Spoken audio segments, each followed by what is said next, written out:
आपका स्वागत है इंडिया पब्लिक खबर में और मैं हूं अर्जिता।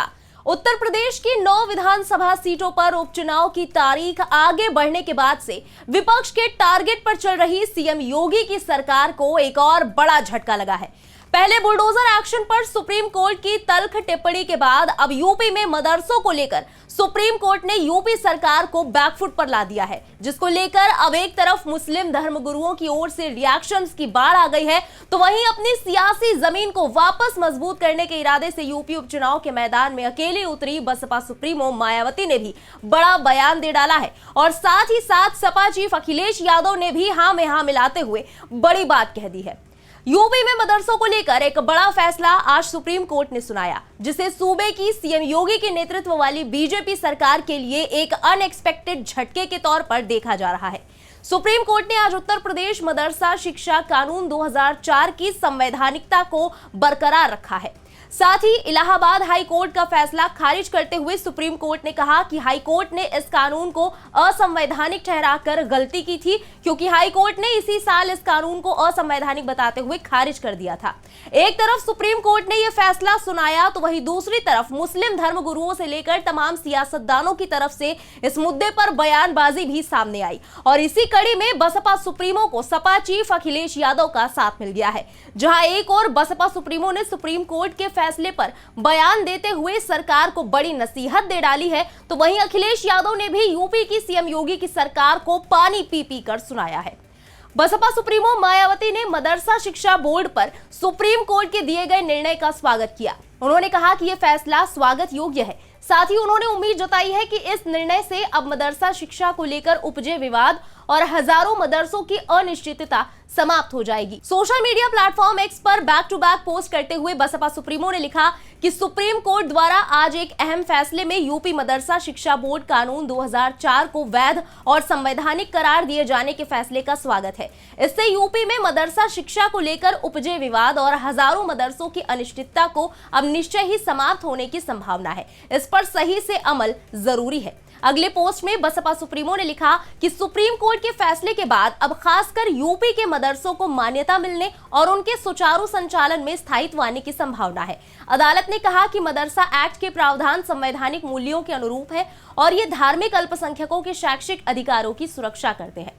वहीं एक अन्य पोस्ट में बसपा सुप्रीमो लिखती है कि सुप्रीम कोर्ट की 9 जजों की बेंच द्वारा हर निजी संपत्ति को संविधान के अनुच्छेद 39B के तहत सामुदायिक संपत्ति का हिस्सा नहीं मानना और इसका अधिग्रहण करने से रोकने के फैसले का भी स्वागत है। अब तक सरकार के पास आम भलाई हेतु सभी निजी संपत्तियों को अधिग्रहित करने का अधिकार था।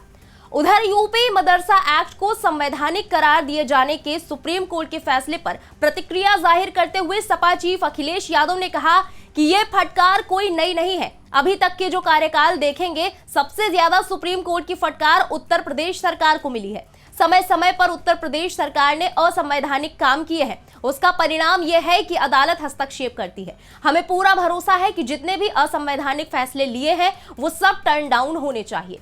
यहां आपको बता दें कि यूपी विधानसभा उपचुनाव में कैंपेन की शुरुआत अखिलेश यादव ने गाजियाबाद से की है। इस मौके पर उन्होंने मसूरी क्षेत्र के इंपीरियल गार्डन फार्म हाउस में कार्यकर्ताओं की बैठक को संबोधित किया। इसके बाद पत्रकारों से बातचीत के दौरान उन्होंने मदरसा एक्ट को लेकर यह बयान दिया। वहीं मैनपुरी से सपा सांसद डिंपल यादव ने भी सुप्रीम कोर्ट के फैसले पर बयान देते हुए कहा कि सुप्रीम कोर्ट का फैसला सर्वमान्य है। भारतीय जनता पार्टी लगातार गलत मंशा से काम करती है, जनता के बीच मतभेद पैदा करने की रणनीति अपनाती है। हमें समझना चाहिए कि वो इसी रणनीति के तहत काम करते रहते हैं और आगे भी करते रहेंगे। उन्हें महंगाई, बेरोजगारी या महिलाओं की सुरक्षा की कोई परवाह नहीं है। इसके अलावा कांग्रेस की तरफ से भी इस मामले पर प्रतिक्रिया सामने आई है। कांग्रेस के राज्यसभा सांसद प्रमोद तिवारी ने कहा कि मदरसा एक्ट को उत्तर प्रदेश सरकार और इलाहाबाद हाई कोर्ट ने संविधान के खिलाफ माना। सुप्रीम कोर्ट ने इसे खारिज कर दिया है। पीएम मोदी और भाजपा धर्म के आधार पर विभाजन और कटौती की बात करते हैं। उन्हें इस फैसले से सबक सीखना चाहिए। देश एक रहेगा तब मजबूत रहेगा। उधर राजनीतिक बयानबाजी से इतर मुस्लिम धर्मगुरुओं ने भी सुप्रीम कोर्ट के फैसले का स्वागत किया है। लखनऊ की ईदगाह के इमाम और all India Muslim personal law board के सदस्य मौलाना खालिद रशीद फिरंगी महली ने कहा कि इस फैसले से मदरसा से जुड़े लोगों में खुशी की लहर है। यूपी मदरसा अधिनियम का मसौदा यूपी सरकार ने ही बनाया था। सरकार की ओर से बनाया गया अधिनियम असंवैधानिक कैसे हो सकता है? हमने पहले भी कहा है कि हम मदरसों में इस्लामी शिक्षा के अलावा आधुनिक शिक्षा भी देते हैं। तो वहीं इस फैसले पर ऑल इंडिया इमाम एसोसिएशन के अध्यक्ष मौलाना साजिद रशीदी ने एक तरफ जहां सुप्रीम कोर्ट के फैसले की तारीफ की, तो वहीं दूसरी तरफ प्रदेश की सीएम योगी की सरकार पर जमकर हमला बोलते हुए कहा कि हम सरकार से फंड नहीं लेना चाहते, पर आप मदरसे को पैसा नहीं देना चाहते हो, लेकिन प्राण प्रतिष्ठा पर करोड़ों रुपए खर्च करते हो, दीपोत्सव पर करोड़ों रुपए खर्च करते हो। यह इनके डबल फेस को दिखाता है, इनकी कथनी और करनी में अंतर को दर्शाता है। ये तो थे वो तमाम रिएक्शन जो मदरसा एक्ट को लेकर सुप्रीम कोर्ट के फैसले पर आए। अब ये भी जान लीजिए कि आखिर मदरसा एक्ट क्या है और इसको लेकर क्यों इतना हो हल्ला मचा हुआ है। असल में 2004 में उत्तर प्रदेश में मुलायम सिंह यादव की सरकार के दौरान एक महत्वपूर्ण शिक्षा संबंधी कानून पारित किया गया, जिसने राज्य में धार्मिक अल्पसंख्यक समुदायों के लिए एक नया अध्याय खोला। इस कानून के चलते उत्तर प्रदेश मदरसा शिक्षा बोर्ड की स्थापना की गई। इसका मकसद मदरसा शिक्षा को सुव्यवस्थित करना था। इसमें अरबी, उर्दू, फारसी, इस्लामिक स्टडीज जैसी शिक्षा को परिभाषित किया गया। अधिनियम का पहला मकसद मदरसों में एक वेल स्ट्रक्चर्ड और एक्यूरेट करिकुलम या सिलेबस सुनिश्चित करना था, जिससे शैक्षिक गुणवत्ता और मानकों को बढ़ावा मिले। वहीं मदरसा बोर्ड में चेयरमैन से लेकर सदस्य तक सिर्फ एक ही धर्म विशेष यानी कि मुसलमानों को रखा गया।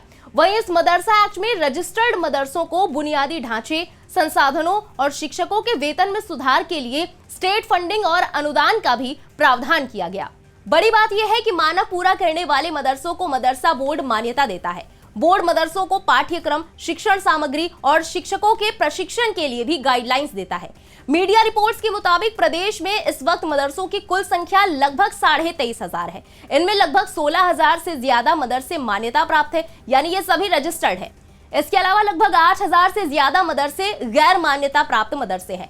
मान्यता प्राप्त मदरसों में भी 560 मदरसे लगभग ऐसे हैं जो एडेड है, यानी कि 560 मदरसों का संचालन सरकारी पैसों से होता है। यहां आपको बता दें कि अक्टूबर 2023 में इलाहाबाद हाई कोर्ट की लखनऊ बेंच में एक याचिका दायर की गई थी। इस पर सुनवाई करते हुए ही हाई कोर्ट की डिवीजन बेंच ने फैसला सुनाया था। कोर्ट ने कहा था कि मदरसा बोर्ड संविधान के आर्टिकल 21 के भी खिलाफ है, जिसमें बच्चों को मुफ्त स्कूली शिक्षा का अधिकार दिया गया है। इलाहाबाद हाईकोर्ट ने कहा था कि मदरसा कानून 2004 धर्मनिरपेक्षता के सिद्धांत का उल्लंघन है, जो भारत के संविधान के बुनियादी ढांचे का हिस्सा है। अदालत ने यह भी कहा था कि सरकार के पास धार्मिक शिक्षा के लिए बोर्ड बनाने या किसी विशेष धर्म के लिए स्कूली शिक्षा के लिए बोर्ड बनाने का अधिकार नहीं है। इसके बाद हाईकोर्ट के इस आदेश को सुप्रीम कोर्ट में चुनौती दी गई, जिस पर सुनवाई करते हुए इलाहाबाद हाईकोर्ट के फैसले को सुप्रीम कोर्ट ने पलट दिया और कहा कि यूपी मदरसा एक्ट मूल अधिकार का उल्लंघन नहीं है। मदरसा एक्ट संविधान के बेसिक स्ट्रक्चर का उल्लंघन नहीं है। शिक्षा गुणवत्ता नियम मदरसों के प्रशासन में हस्तक्षेप नहीं है। सिलेबस के साथ छात्रों का स्वास्थ्य भी जरूरी है। सुप्रीम कोर्ट का यह आदेश योगी सरकार के लिए क्या मायने रखता है, यह भी जानना जरूरी है। कोर्ट ने अपने आज के आदेश में साफ तौर पर कहा कि राज्य शिक्षा के मानकों को रेगुलेट कर सकता है। सरकार शिक्षा को नियमित करके कानून बना सकती है। हालांकि इससे पहले हाईकोर्ट के फैसले के बाद उत्तर प्रदेश में सभी मदरसों की मान्यता खत्म कर दी गई थी। सरकार ने मानक पूरा करने वाले मदरसे यूपी बोर्ड, सीबीएसई या फिर आईसीएसई से मान्यता लेकर प्राथमिक या प्राथमिक विद्यालयों की तर्ज पर संचालित करने का आदेश जारी किया था। यानी कुल मिलाकर सुप्रीम कोर्ट के आज के फैसले से उत्तर प्रदेश के लगभग 16,000 मदरसों को राहत की सांस मिली है। यानी अब उत्तर प्रदेश के अंदर मदरसे पहले की तरह चलते रहेंगे। हालांकि कोर्ट ने अपने आज के आदेश में साफ तौर पर कहा कि राज्य शिक्षा के मानकों को अपने हिसाब से रेगुलेट कर सकता है और सरकार शिक्षा को नियमित करके कानून भी बना सकती है। साथ ही सुप्रीम कोर्ट ने इस कानून के कुछ प्रावधानों को असंवैधानिक भी करार दिया, जिसमें बोर्ड को कामिल फाजिल जैसी डिग्री देने का अधिकार था। बहरहाल अब एक तरफ जहां मदरसा बोर्ड को लीगल ठहराए जाने के बाद यूपी सरकार को कहीं ना कहीं झटका लगा है, तो वहीं विपक्ष को उपचुनाव से पहले सरकार को घेरने का एक और नया मुद्दा भी मिल गया है। फिलहाल इस पूरी खबर पर आपका क्या कहना है, कमेंट्स में लिखकर जरूर बताएं। यूपी उपचुनाव से जुड़ी तमाम लेटेस्ट अपडेट्स और देश दुनिया की बाकी खबरों के लिए बने रहें इंडिया पब्लिक खबर के साथ। हमारे यूट्यूब चैनल को सब्सक्राइब करें, बेल आइकन दबाना बिल्कुल ना भूलें।